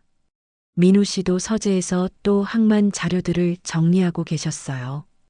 평소와 다를 바 없는 오후였습니다. 그런데 갑자기 민우 씨가 서재에서 나오시더니 저에게 다가왔어요. 표정이 평소보다 진지했습니다. 지한 씨, 잠깐 얘기할 수 있을까요? 목소리에 떨림이 있었어요. 뭔가 중요한 말을 하려는 것 같았습니다. 거실 소파에 마주 앉았습니다. 민우 씨는 한참을 망설이시더니 천천히 입을 열었어요. 요즘 기억이 조금씩 돌아와요. 깜짝 놀랐습니다. 그동안 기억이 흐릿하다고만 하셨는데 이제 돌아오고 있다니요. 어떤 기억들이요? 사고 그날 밤이요. 민우 씨의 목소리가 더욱 작아졌어요. 그리고는 단절적으로 마치 퍼즐 조각을 맞추듯 말씀하기 시작했습니다. 내가 누굴 끌어올렸어요. 누구를요? 모르겠어요. 하지만 형이 위에서 완전한 문장은 아니었지만 충격적인 내용이었습니다. 민우 씨가 누군가를 구했다는 뜻이었어요. 그리고 도연 아주버님이 위에 있었다고요. 더 기억나는 게 있으세요? 민우 씨는 고개를 저었어요. 하지만 서재로 가서 뭔가를 가져왔습니다. 종이 한 장이었어요. 이게 그때 본 거예요. 종이에는 배수구 격자가 그려져 있었습니다. 아주 정교했어요. 그런데 이 그림이 예전에 침대 머리맡에서 본 스케치와 거의 똑같았습니다. 이 격자 밑으로 누군가 떨어졌나요? 네, 그런 것 같아요. 그래서 내려가서 끌어올렸죠. 민우 씨의 증언으로 당시 상황이 조금씩 그려졌어요. 누군가 배수구로 떨어지고 민우 씨가 구조했다는 거였습니다. 그럼 민우 씨가 영웅이었네요. 영웅이라뇨. 민우 씨가 고개를 저었어요. 하지만 제가 보기에는 분명 누군가를 구한 영웅이었습니다. 그때 민우 씨가 갑자기 일어나더니 안방으로 갔어요. 곧 작은 금고를 들고 나왔습니다. 이것도 맡아주세요. 금고 안에는 서류들이 들어 있었어요. 그런데 그 중에서 임시 인출권한 위임장이 있었습니다. 백지에 도장이 찍혀 있는 상태였어요. 이건 너무 중요한 거예요. 정말 저한테 맡기셔도 되나요? 네, 당신이라면 괜찮아요. 민우 씨의 신뢰가 깊어지고 있다는 걸 느꼈어요. 처음에는 인감과 열쇠만 맡겼는데 이제는 금융 관련 권한까지 주시다니요. 왜 이렇게까지 믿어주세요? 당신은 진실을 찾으려고 하잖아요. 민우 씨가 제 마음을 알고 있었던 거였어요. 제가 몰래 여기저기 다니며 조사하는 것도 눈치채셨던 것 같았습니다. 어떻게 아셨어요? 은주 아주머니가 말씀해 주셨어요. 요즘 자주 외출하신다고요. 들켰구나 싶었지만 화내시지 않아서 다행이었어요. 민우 씨, 혹시 당시 형님도 현장에 계셨던 건가요? 조심스럽게 물어봤습니다. 민우 씨가 잠시 생각하시더니 대답했어요. 형은 항상 현장을 확인하러 다녀요. 안전 때문에요. 그럴듯한 설명이었지만 뭔가 석연치 않았어요. 왜 하필 그날 밤에 현장에 있었을까요? 그날 저녁 저는 마음속으로 다짐했습니다. 두려움은 사실을 가릴 뿐이야. 더 이상 겁먹지 않기로 했어요. 민우 씨가 이렇게까지 저를 믿어주시는데 저도 용기를 내야 했습니다. 하지만 그 후로 이상한 일들이 생기기 시작했어요. 외출할 때마다 뒤에서 따라오는 듯한 기분이 들었습니다. 처음에는 착각이라고 생각했어요. 그런데 며칠 후 정말로 검은 세단이 저를 따라오는 걸 발견했습니다. 제과점에 갔을 때였어요. 주차장에서 같은 차를 봤는데 구청에 갔을 때도 그 차가 있었거든요. 누군가 날 감시하고 있다. 확신이 들었습니다. 제가 너무 많은 걸 알아내서 누군가 위기감을 느끼고 있는 거였어요. 집에 돌아와서 민우 씨께 말씀드렸습니다. 민우 씨, 누군가 저를 따라다니는 것 같아요. 민우 씨의 표정이 심각해졌어요. 위험할 수도 있어요. 조심하세요. 그러면서 민우 씨가 제 손을 꼭 잡았습니다. 따뜻하고 든든한 느낌이었어요. 걱정 마세요. 저는 괜찮아요. 하지만 속으로는 긴장되었습니다. 진실에 가까워질수록 위험도 커지는 거겠죠. 그날 밤 서진 아가씨에게 문자를 보냈어요. 민우 씨의 새로운 기억과 오늘 있었던 일들을 알려드렸습니다. 오빠가 기억을 되찾고 있어요. 그리고 누군가 저를 감시하고 있는 것 같아요. 서진 아가씨의 답장이 금세 왔어요. 조심하세요. 큰오빠가 요즘 더 예민해졌어요. 뭔가 알아차린 것 같아요. 점점 상황이 복잡해지고 있었습니다. 하지만 포기할 수는 없었어요. 엄마의 시계를 보니 자정이 다가오고 있었습니다. 시계 초침 소리가 평소보다 크게 들렸어요. 마치 시간이 촉박하다는 경고 같았습니다. 민우 씨의 기억이 돌아오고 있고 저도 많은 단서들을 모았어요. 이제 진실에 한 발짝 더 가까워진 것 같았습니다. 하지만 동시에 위험도 커지고 있었어요. 누군가 저희를 감시하고 있다는 건 상대방도 움직이기 시작했다는 뜻이었습니다. 이제 정말 중요한 시점이 왔구나. 그런 생각이 들었어요. 앞으로 어떤 일이 벌어질지 모르겠지만 끝까지 가봐야겠다는 각오를 다졌습니다. 민우 씨와 서진 아가씨, 그리고 저. 우리는 이제 진실이라는 같은 목표를 향해 함께 나아가고 있었어요. 진짜 시험은 이제부터였습니다. 며칠 후 아침, 저는 충격적인 일을 당했습니다. 제 방 서랍이 누군가에 의해 뒤져진 흔적이 있었어요. 계약서 사본과 서진 아가씨가 준 USB 복제본이 모두 사라져 있었습니다. 누가 들어온 거지? 가슴이 철렁했어요. 집안이 안전하다고 생각했는데 그게 아니었나 봅니다. 은주 아주머니께 물어봤지만 청소할 때는 아무것도 만지지 않았다고 하셨어요. 점심시간에 발신번호 제한 표시로 전화가 걸려왔습니다. 가만히 살고 싶으면 잊어. 남자 목소리였어요. 낮고 위협적이었습니다. 전화는 금세 끊어졌지만 온몸에 소름이 돋았어요. 이제 정말 위험해졌구나. 누군가 본격적으로 저를 막으려 하고 있었습니다. 하지만 이건 오히려 제가 진실에 가까워졌다는 증거이기도 했어요. 서진 아가씨에게 급히 연락했습니다. 만날 수 있는지 물어봤어요. 다행히 오후에 시간이 있다고 했습니다. 카페에서 만난 서진 아가씨는 평소보다 창백해 보였어요. 올케, 정말 조심해야 해요. 큰오빠가 이상해요. 서진 아가씨가 떨리는 목소리로 말했습니다. 도연 아주버님이 요즘 집에서도 계속 전화를 받는다고 했어요. 밤늦게까지 누군가와 심각한 대화를 나눈다고요. 그리고 어제는 제 방도 뒤지는 것 같았어요. 정말요? 네, 제가 숨겨둔 자료들 위치가 미묘하게 바뀌어 있었어요. 서진 아가씨도 위험에 노출된 것 같았습니다. 저는 급히 결정을 내렸어요. 아가씨, 중요한 자료들을 다른 곳에 분산해서 보관해요. 어떻게요?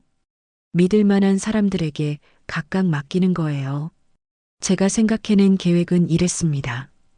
제과점 할아버지, 성당 신부님, 노조 반장님께 각각 다른 자료들을 보관 부탁드리는 거였어요. 한 곳이 위험해져도 다른 곳은 안전할 테니까요. 그리고 혹시 모르니까 연락도 암호를 정해요. 암호요? 위급할 때 제과점에서 단팥빵 사러 간다고 하면 도움이 필요하다는 뜻으로 해요.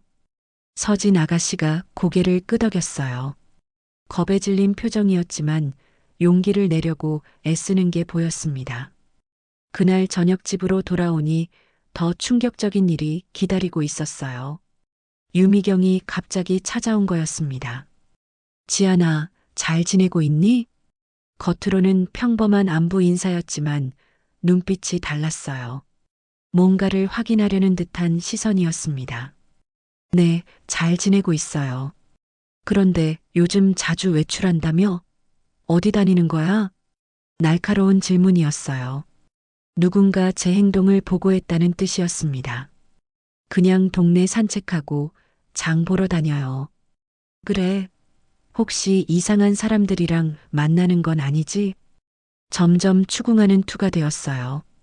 유미경의 진짜 목적이 드러나고 있었습니다. 무슨 말씀이세요? 지안아, 너도 알겠지만 이 결혼은 특별한 거야. 괜한 호기심 부리지 마. 협박에 가까운 말이었어요. 그리고는 가방에서 사진 한 장을 꺼냈습니다. 이거 봐. 사진에는 제가 구청 안전과에서 나오는 모습이 찍혀 있었어요. 누군가 저를 계속 감시하고 있었던 거였습니다. 중개 수수료 3억 원 중에서 1억 원은 현금으로 받았어. 뭔지 알지? 유미경의 진짜 얼굴이 드러났어요.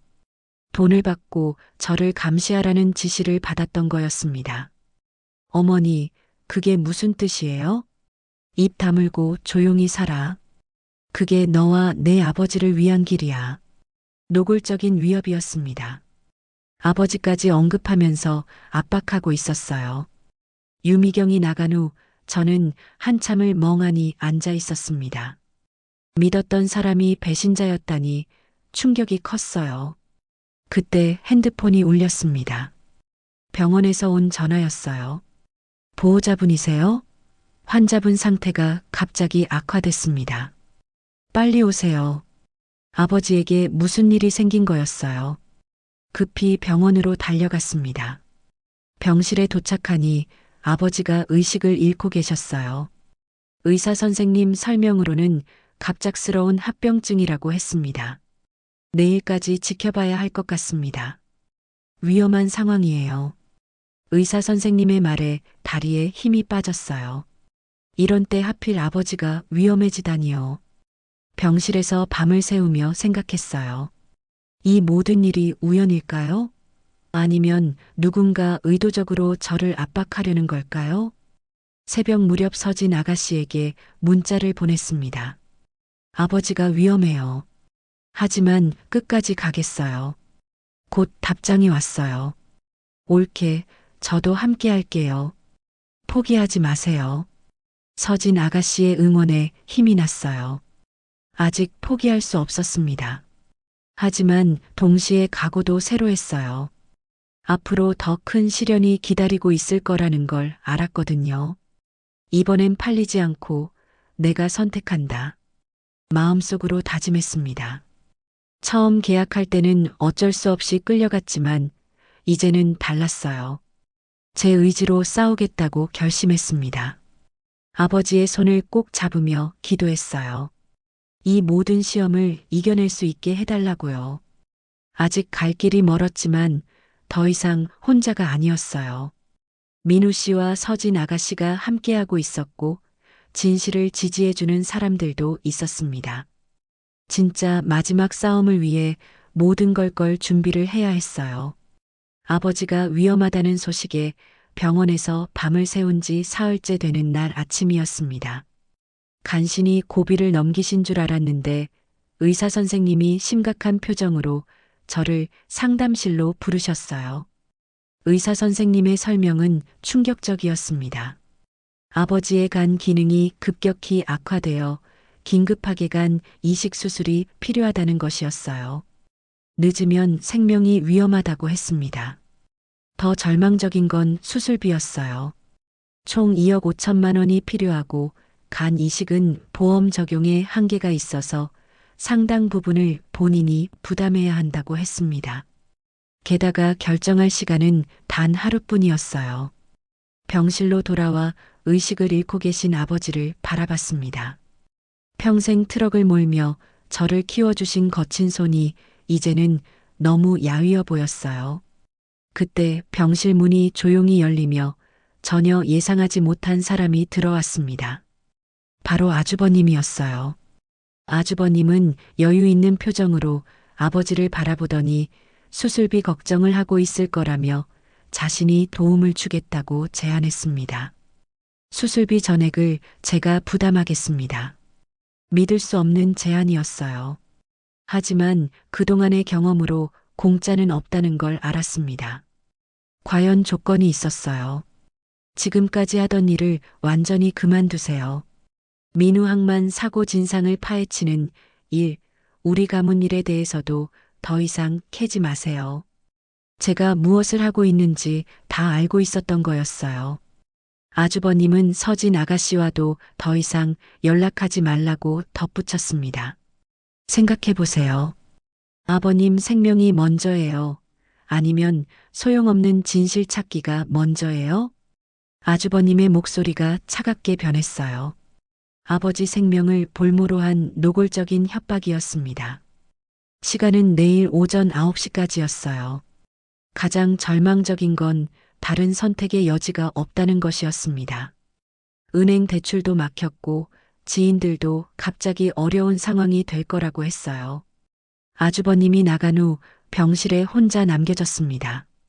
급하게 여러 사람들에게 도움을 요청해 봤지만 모두 헛수고였어요. 평소 같으면 흔쾌히 도와주셨을 은주 아주머니는 갑자기 집안 사정이 어려워졌다며 말을 흐리셨고 신역 동료들도 그런 큰 돈은 어렵다고 했습니다. 서진 아가씨는 전화조차 받지 않았어요. 밤이 깊어가는데도 잠이 오지 않았어요. 아버지 손을 꼭 잡고 깊은 생각에 빠졌습니다. 그동안 찾아낸 진실들이 머릿속을 스쳐갔어요. 민우 씨의 항만 사고가 단순한 사고가 아닐 가능성, 아주버님과 관련된 모든 의혹들. 하지만 그 모든 것보다 아버지 생명이 더 소중했어요. 새벽 5시쯤 되어서야 마음의 결론이 났습니다. 아버지를 살려야 했어요. 그것이 무엇보다 우선이었습니다. 민우 씨에게는 미안하지만 지금은 아버지가 먼저였어요. 아침 8시 떨리는 손으로 아주버님께 전화를 걸었습니다. 조건을 받아들이겠습니다. 현명한 선택이군요. 아버지 수술이 끝나고 회복될 때까지는 저를 건드리지 말라는 약속만 받아냈어요. 전화를 끊고 나니 온몸에 힘이 빠지는 것 같았습니다. 진실을 포기하고 굴복한다는 것이 이렇게 쓰라린 일인지 처음 알았어요. 수술 동의서에 서명하면서 눈물이 났습니다. 아버지가 살 수 있다는 기쁨과 모든 걸 포기해야 한다는 절망이 뒤섞인 복잡한 감정이었어요. 아버지의 야윈 손을 꼭 잡으며 작은 목소리로 속삭였습니다. 아버지, 꼭 살아나세요. 하지만 마음 깊은 곳에서는 작은 불씨 하나가 완전히 꺼지지 않고 있었습니다. 언젠가는 다시 일어설 거라는, 이것이 진짜 끝이 아니라는 희미한 다짐이었어요. 그렇게 모든 것을 잃은 듯한 긴 하루가 지나갔습니다. 아버지 수술이 시작된 지 6시간이 지났습니다. 수술실 앞 의자에 앉아 있는 동안 시간이 멈춘 것 같았어요. 오전 10시경 아주버님이 수술비를 입금해 주셨다는 문자가 왔습니다. 이제 저는 완전히 그분의 조건에 묶인 사람이 되었어요. 오후 3시 담당 의사 선생님이 나오셨습니다. 수술이 성공적으로 끝났다고 하셨어요. 다행히 간 이식이 잘 되었고 앞으로 몇 주간 집중 관리가 필요하다고 했습니다. 안도의 눈물이 흘렀어요. 중환자실에서 아직 의식을 회복하지 못하신 아버지를 바라봤습니다. 각종 기계에 연결된 모습이 안쓰러웠지만 규칙적인 심장 박동 소리가 다행스럽게 들렸어요. 그때 아버지가 희미하게 눈을 뜨셨습니다. 아버지, 지안아, 고생했구나. 약한 목소리였지만 아버지의 목소리를 다시 들을 수 있어서 눈물이 났어요. 아버지, 걱정 마세요. 이제 괜찮아요. 하지만 아버지가 제 손을 꼭 잡으시며 말씀하셨어요. 지안아, 미안하다. 내가 그 집에 시집간 진짜 이유를 이제야 알겠다. 네. 수술하기 전에 어떤 사람이 찾아왔더라. 도연이란 사람이었어. 가슴이 덜컥했어요. 아주버님이 아버지를 만났다고요? 그 사람이 하는 말이 우리 지안이가 돈 때문에 힘들어한다고 자기가 도와주겠다고 하더라. 아버지의 목소리가 떨리고 있었어요. 그런데 말이 이상하더라고. 마치 내가 뭔가 잘못된 일에 휘말린 것처럼 말하는 거야.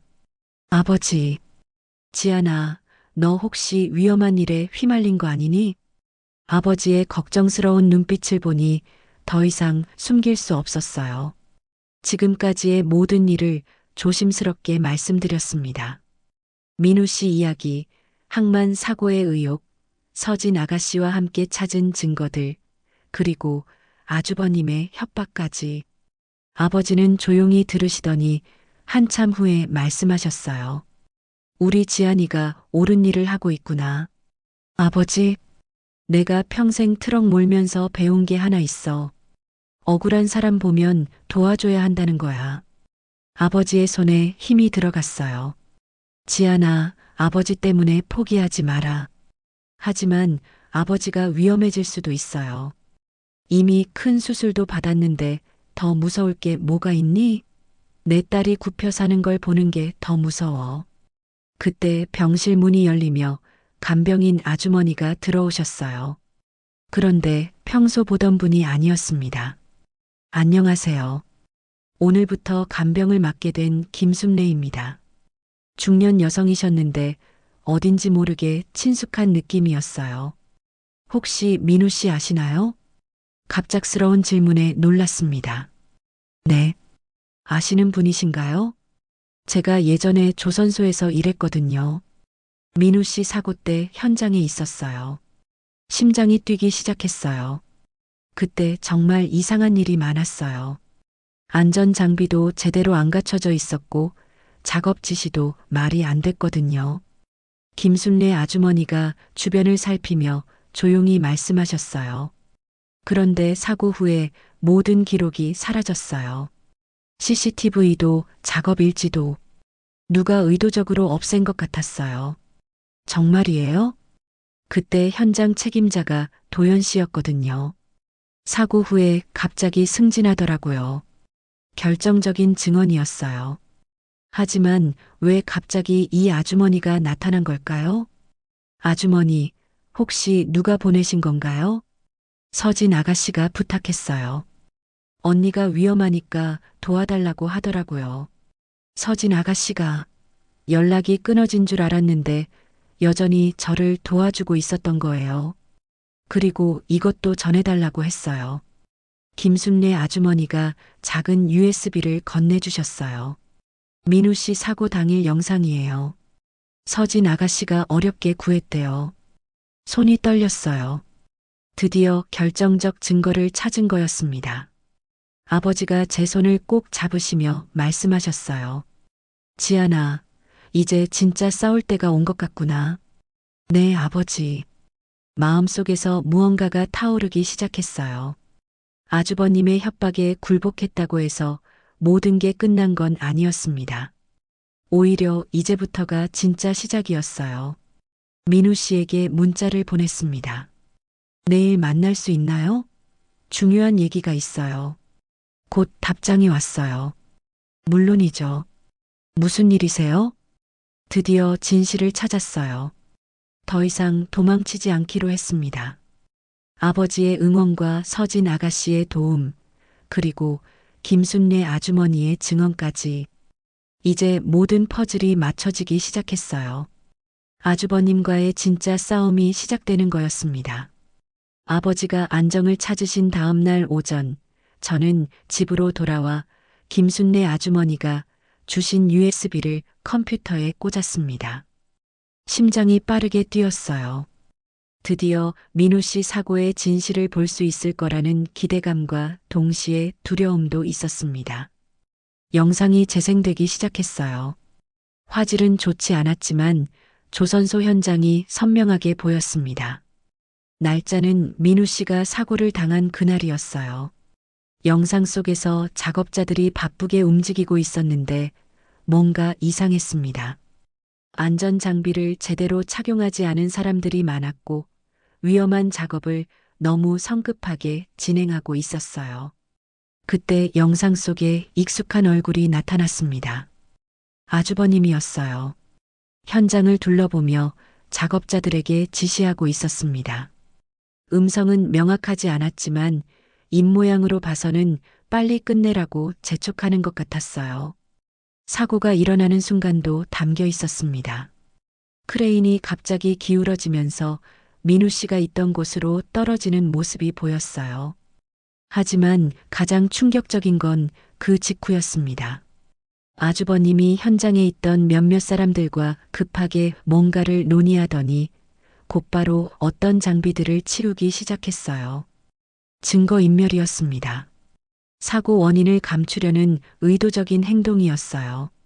영상을 보는 내내 손이 떨렸습니다. 민우 씨의 사고가 단순한 실수가 아니라 안전 규정을 무시한 무리한 작업 때문이었다는 게 명확했어요. 민우 씨에게 급히 연락했습니다. 민우 씨, 지금 시간 되세요? 정말 중요한 걸 찾았어요. 지한 씨, 무슨 일이에요? 직접 보여드려야 할 것 같아요. 만날 수 있을까요? 1시간 후 동네 카페에서 민우 씨를 만났습니다. 며칠 사이에 더 야위어 보였어요. 아마도 최근 감시받고 있다는 스트레스 때문일 거였습니다. 지한 씨, 괜찮으세요? 어제 전화할 때 목소리가 이상했는데. 그 얘기는 나중에 하고 일단 이것부터 보세요. 노트북을 꺼내 영상을 보여드렸습니다. 민우 씨는 처음에는 무표정하게 보더니 점점 굳은 표정이 되었어요. 자신의 사고 장면이 나올 때는 주먹을 꽉 쥐었습니다. 이게 정말 그날 영상이에요? 네. 서진 아가씨가 어렵게 구해준 거예요. 형이 직접 지시했다는 증거가 있네요. 민우 씨의 목소리가 떨리고 있었어요. 그리고 사고 후에 증거를 없앤 것도 다 나와 있어요. 영상을 다시 한번 자세히 보면서 설명해 드렸습니다. 아주버님이 얼마나 의도적으로 사고를 은폐했는지, 그리고 그것이 얼마나 계획적이었는지 말이에요. 민우 씨, 이제 정말 싸울 수 있어요. 확실한 증거가 있으니까요. 하지만 지한 씨, 위험하지 않을까요? 형이 그냥 있을 것 같지 않은데. 민우 씨가 걱정스러운 표정으로 말했어요. 사실 어제 아주버님이 제게 협박을 했어요. 더 이상 이 일에 관여하지 말라고요. 그럼 지금 이렇게 만나는 것도 아버지가 말씀하셨어요. 옳은 일을 포기하지 말라고요. 민우 씨가 제 손을 꽉 잡았어요. 지한 씨, 고마워요. 하지만 더 이상 위험에 빠뜨릴 순 없어요. 이미 시작한 일이에요. 그리고 이제 끝을 봐야죠. 그때 카페 입구로 서진 아가씨가 들어왔습니다. 마스크를 쓰고 모자를 깊이 눌러 쓴 모습이었어요. 주변을 조심스럽게 살피더니 저희 테이블로 다가왔습니다. 언니 영상 잘 받으셨죠? 서진 아가씨, 괜찮은 거예요? 큰오빠가 저를 감시하고 있어서 조심해야 해요. 오늘도 몰래 나온 거예요. 서진 아가씨가 작은 가방에서 서류 뭉치를 꺼냈습니다. 이것도 가져왔어요. 큰오빠 사무실에서 몰래 복사한 거예요. 서류를 살펴보니 놀라운 내용들이 가득했어요. 조선소 안전점검 보고서들이었는데 모두 조작된 흔적이 있었습니다. 실제로는 안전 기준에 미달했는데 합격으로 처리된 것들이 많았어요. 이건 민우 씨 사고 전부터 계속 있던 일이에요. 큰오빠가 안전 비용을 아끼려고 일부러 눈 감아준 거예요. 서진 아가씨, 이런 걸 가져오시면 위험해요. 괜찮아요. 더 이상 가만히 있을 수 없어요. 민우 씨가 서류들을 꼼꼼히 살펴봤어요. 이 정도면 충분히 고발할 수 있겠네요. 영상과 서류 증거가 다 있으니까요. 하지만 어디에 고발해야 할까요? 경찰은 믿을 수 있을까요? 제가 걱정스럽게 물어봤습니다. 제가 아는 기자가 있어요. 노동 관련 기사를 주로 쓰는 분인데 믿을만해요. 민우 씨가 말했어요. 그리고 김순례 아주머니도 증인으로 나서실 수 있다고 하셨어요. 저희는 구체적인 계획을 세웠습니다. 먼저 기자에게 모든 증거를 제공하고 동시에 노동청과 검찰에도 고발장을 제출하기로 했어요. 여러 곳에 동시에 알려서 은폐할 수 없도록 하는 거였습니다. 언니, 하지만 조심하세요. 큰오빠가 눈치채면 정말 위험할 거예요. 서진 아가씨의 걱정 어린 목소리였어요. 우리 모두 조심해야 해요.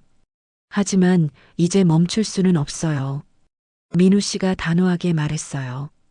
카페를 나서면서 마음이 이상했어요. 두려움도 있었지만 동시에 희망도 컸습니다. 드디어 진실을 밝힐 수 있는 확실한 무기를 손에 넣었거든요. 집으로 돌아오는 길에 아주버님이 보낸 협박이 떠올랐습니다. 하지만 이제 굴복할 수 없었어요. 아버지가 말씀하신 대로 옳은 일을 끝까지 해보기로 했습니다. 내일부터는 정말 큰 싸움이 시작될 거였어요. 하지만 이번에는 혼자가 아니었습니다. 민우 씨, 서진 아가씨, 김순례 아주머니, 그리고 아버지까지 모두가 함께 싸워주고 있었어요. 아주버님도 이제 더 이상 모든 걸 숨길 수는 없을 거였습니다. 그 다음 주 월요일 아침 8시 제 핸드폰이 쉴 새 없이 울렸습니다. 민우 씨부터 서진 아가씨, 심지어 김순례 아주머니까지 모두 같은 소식을 전해왔어요. 조선일보 첫면에 대형 기사가 실렸다는 것이었습니다. 급하게 핸드폰으로 조선일보 앱을 열었을 때 심장이 쿵쾅거렸어요. 대형 조선소 안전사고 은폐 의혹, 현장 영상 공개라는 굵은 제목이 메인 화면을 가득 채우고 있었습니다. 그 아래로는 USB 영상의 스틸컷과 함께 도연의 얼굴이 선명하게 나와 있었어요. 기사를 읽어 내려가면서 손이 떨렸습니다. 김기훈 기자가 정말 완벽하게 써주었어요. 안전 규정 위반, 의도적인 증거 인멸, 조작된 안전 점검 보고서까지 모든 내용이 상세히 담겨 있었습니다.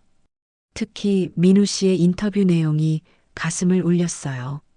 3년 동안 제가 무능하다고 바보라고 손가락질 받으며 살았습니다. 하지만 진짜 잘못은 따로 있었어요. 병원으로 가는 길에 여러 방송사에서 전화가 왔습니다. 인터뷰 요청이었어요. 하지만 아직 마음의 준비가 안 되어 있었습니다. 일단 아버지께 소식부터 전해드리고 싶었어요. 아버지께 핸드폰 화면을 보여드리니 제 손을 꽉 잡으셨습니다. 지안아, 정말 잘했구나. 민우 그 친구도 이제 떳떳하게 살 수 있겠어. 아버지, 걱정 많이 끼쳐드렸죠? 무슨 소리야? 내 딸이 이렇게 의로운 일을 해내다니 엄마도 하늘에서 기뻐하실 거야. 아버지의 눈가에 눈물이 맺혀 있었어요. 그 모습을 보니 지난 몇 달간의 모든 고생이 보상받는 기분이었습니다. 오전 10시쯤 낯선 번호로 전화가 왔어요. 받아보니 부산지검 수사관이었습니다. 박지한 씨죠? 부산지검 수사관 박민호입니다. 오늘 오후에 시간 되시나요? 무슨 일인지요? 강도연 씨 관련 사건으로 증인 진술을 받아야 합니다. 오후 2시에 청사로 와주시면 됩니다. 드디어 시작된 거였어요. 가슴이 두근거렸지만 동시에 마음이 차분해졌습니다. 이제 정말 끝을 낼 수 있을 거라는 확신이 들었거든요. 민우 씨와 서진 아가씨에게 연락했더니 함께 가겠다고 했어요. 검찰청은 생각보다 엄숙하고 무거운 분위기였습니다. 하지만 제가 할 일은 명확했어요. 그동안 알게 된 모든 진실을 정확하게 말하는 것 뿐이었습니다. 수사관실에서 2시간 동안 상세한 진술을 했어요. USB 영상부터 시작해서 김순례 아주머니의 증언, 서진 아가씨가 가져온 조작된 서류들, 그리고 아주버님이 저에게 했던 협박까지 모든 걸 빠짐없이 말했습니다. 정말 용기 있는 일 하셨네요. 이런 증언이 없었다면 사건이 묻혔을 수도 있어요. 박민호 수사관의 말에 가슴이 뭉클했어요. 그동안의 모든 고생이 헛되지 않았다는 생각이 들었거든요. 진술이 끝나고 로비에서 기다리던 민우 씨와 서진 아가씨를 만났을 때 세 사람 모두 한결 가벼운 표정이었어요. 이제 정말 끝난 것 같아요. 서진 아가씨가 안도의 한숨을 쉬며 말했어요. 아직 끝난 게 아니에요. 큰오빠 체포는 내일 새벽에 있을 거래요. 그 말을 하는 서진 아가씨의 목소리가 조금 떨리고 있었어요. 아무리 잘못을 저질렀어도 가족이니까 복잡한 마음일 거였습니다. 다음 날 새벽 6시 뉴스에서 속보가 나왔어요. 강도현 조선소 상무가 업무상 과실치상과 증거인멸 혐의로 체포되었다는 소식이었습니다. 화면에는 수갑을 찬 채 고개를 숙이고 검찰청으로 들어가는 아주버님의 모습이 나왔어요. 그 장면을 보는 순간 복잡한 감정이 밀려왔습니다. 기쁨보다는 안도감이 더 컸어요. 이제 정말로 모든 게 끝났다는 해방감이었습니다. 민우 씨에게서도 연락이 왔어요. 지한 씨, 뉴스 봤어요? 네, 봤어요. 이상해요. 형이 체포되는 걸 보니까 기쁘기보다는 슬퍼요. 민우 씨의 목소리에도 복잡한 감정이 담겨 있었어요. 그래도 이제 민우 씨도 당당하게 살 수 있어요. 지한 씨 덕분이에요. 정말 고마워요. 그날 저녁 모든 방송사에서 이 사건을 집중 보도했습니다. 아주버님의 체포와 함께 그동안 조선소에서 일어났던 여러 안전사고들도 재조명받았어요. 특히 민우 씨의 사연이 자세히 소개되면서 많은 사람들의 동정과 응원을 받았습니다. 하지만 저에게는 아직 해결해야 할 일이 남아 있었어요.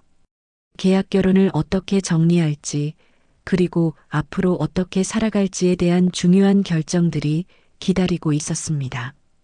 6개월이 지난 봄날이었습니다. 병원 정원에서 아버지와 함께 벚꽃을 바라보고 있었어요. 완전히 회복되신 아버지의 얼굴에는 건강한 혈색이 돌아왔고 예전보다 더 밝은 미소를 지으시고 계셨습니다. 지안아, 이제 정말 괜찮으니까 걱정 그만해. 알아요, 아버지. 하지만 또 무리하시면 안 돼요. 그런데 말이야, 민우 그 친구는 요즘 어떻게 지내니? 아버지가 은근히 물어보시는 모습에 얼굴이 빨개졌어요.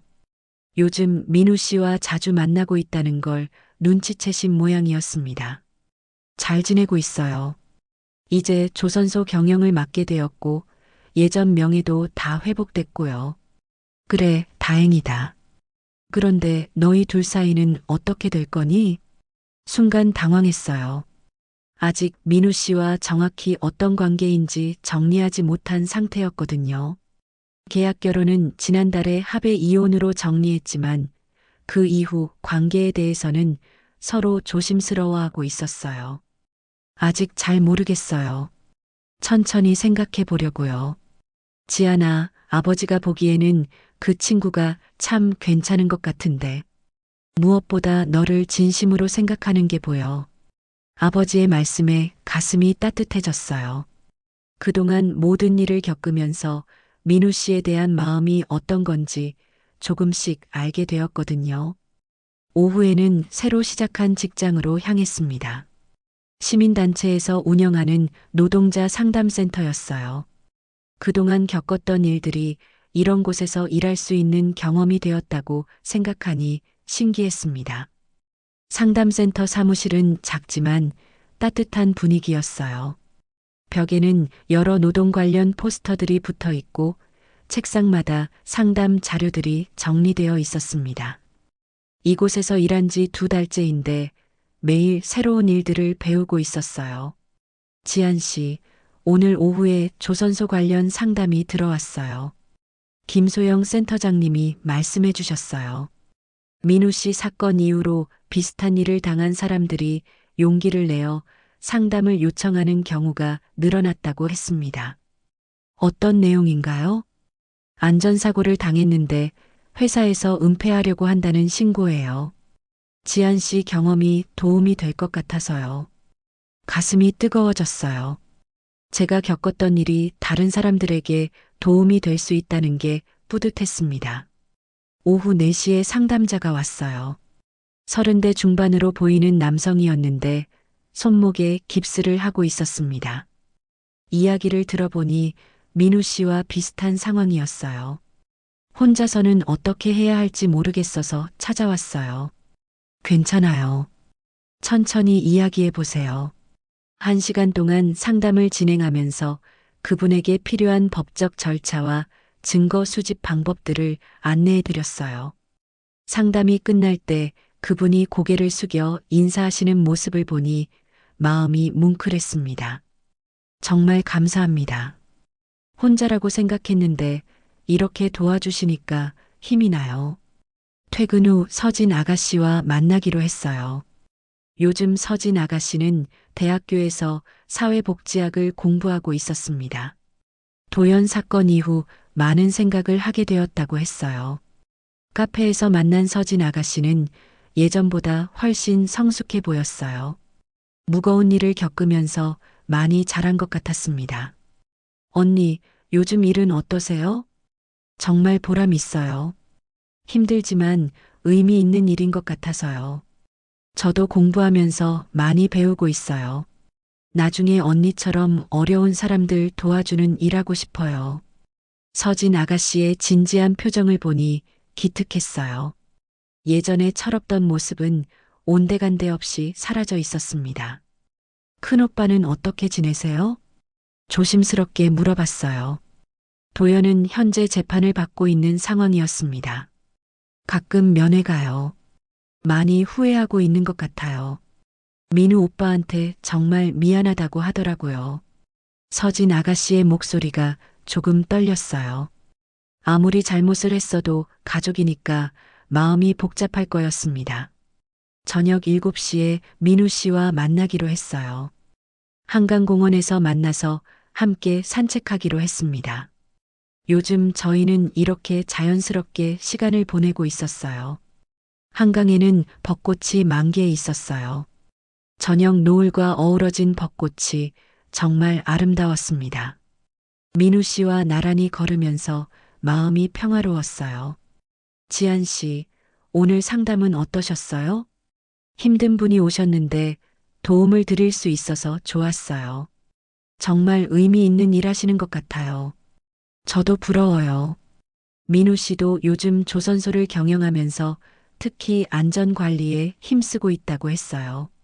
자신과 같은 피해자가 생기지 않도록 회사 전체 시스템을 바꾸고 있다고 했습니다. 민우 씨도 좋은 일 하고 계시잖아요. 지한 씨 덕분에 이런 기회를 얻었어요. 민우 씨가 걸음을 멈추고 저를 바라봤어요. 진지한 표정이었습니다. 지한 씨, 제가 하고 싶은 말이 있어요. 네. 그동안 지한 씨가 저를 위해 해주신 모든 일들. 정말 감사해요. 덕분에 새로운 인생을 살 수 있게 됐어요. 민우 씨의 목소리가 떨리고 있었어요. 그리고 혹시 괜찮으시다면 저와 새로운 시작을 해보실 생각 없으세요? 이번에는 계약이 아닌 진짜로요. 가슴이 두근거렸어요. 예상했던 말이지만 실제로 들으니까 설렜습니다. 저도 그런 마음이 있어요. 민우 씨의 얼굴에 환한 미소가 번졌어요. 저도 모르게 웃음이 나왔습니다. 천천히 해요. 서두르지 않고 차근차근요. 네, 그렇게 해요. 한강을 바라보며 생각했어요. 몇 개월 전만 해도 모든 게 절망적이었는데 이제는 이렇게 희망찬 미래를 그릴 수 있게 되었어요. 아버지도 건강해지셨고 의미 있는 일도 찾았고 진심으로 좋아하는 사람도 만났습니다. 지한 씨, 뭘 그렇게 생각하세요? 그냥 행복하다는 생각이 들어서요. 저도 같은 마음이에요. 벚꽃잎이 바람에 날려 우리 앞으로 떨어졌어요. 마치 축복해주는 것 같았습니다. 이제 정말 새로운 시작이라는 생각이 들었어요. 앞으로도 쉽지 않은 일들이 있을 거였어요. 하지만 이제는 혼자가 아니었습니다. 함께 걸어갈 사람들이 있었고 의미 있는 일들이 기다리고 있었어요. 그렇게 저희의 새로운 이야기가 시작되었습니다. 오늘의 이야기 어떠셨나요? 주인공 지안에게 하고 싶은 말씀이 있으시면 여러분의 생각을 댓글로 편하게 나눠주세요. 이 이야기가 널리 알려질 수 있도록 공유해 주신다면 여러분의 일상에도 기분 좋은 행운이 찾아올 거예요. 오늘도 달밤 극장과 함께 해주셔서 감사합니다.